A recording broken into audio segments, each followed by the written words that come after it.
Do you solemnly swear before God and man to devote all your efforts to preserving, protecting, and defending the Constitution and the laws of the United Republic of Cameroon, to watch over the common will of the nation, and to uphold and defend the unity, integrity, and independence of the Cameroon fatherland?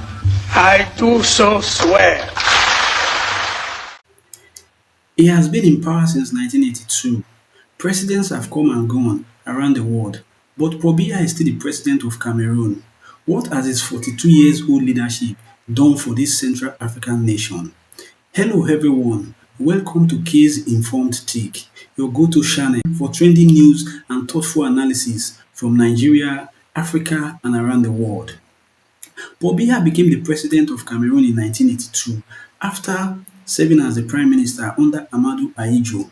Initially, it was hoped that his presidency, his exposure to Western education, and his calm character would usher in reforms and set the country on a very fast pace of growth and development. However, a few years into his governance, that hope started fading away.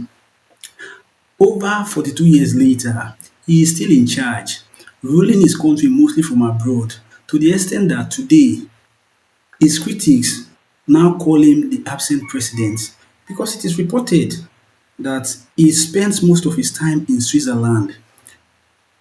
His over 42 years of leadership has been characterized by a lot of negative highlights. Two worthy of mention here are: one, in 2008, Paul Biya initiated a constitutional amendment which removed term limits, thereby giving him the license to continuously contest for as long as he wants. The second negative highlight here is the fact that his elections and re-elections over the years has always been covered with controversies leading to conflict, demonstration, and violence, just like the one that is currently plaguing the country. Crowds surge onto the streets, not just in Douala, but in Garoua, Yaoundé, and Bamenda. They chant the name of opposition candidate Issa Chiroma Bakari.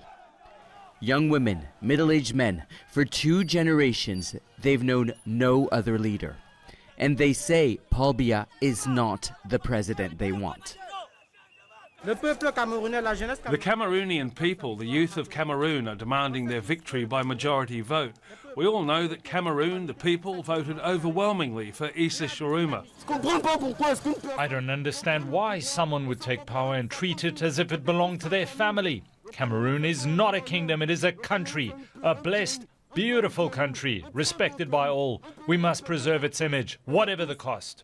Now, from economic aspect of looking at Cameroon, Cameroon is a country that is rich in crude oil and other natural resources. However, the country, despite these resources, the country has been plagued with massive unemployment, massive infrastructural stagnation, and corruption. Many have no choice but to leave their rubbish on the street. The rubbish container has been full for several days. It's a similar scenario in many other streets. In Douala, the commercial capital, the situation is even worse. It really prevents us from working. See how it blocks traffic? We can't move around because of the rubbish. We don't know what the government is waiting for because it's everywhere, not only here in Douala. How can we be organizing the CAN when Douala is so dirty?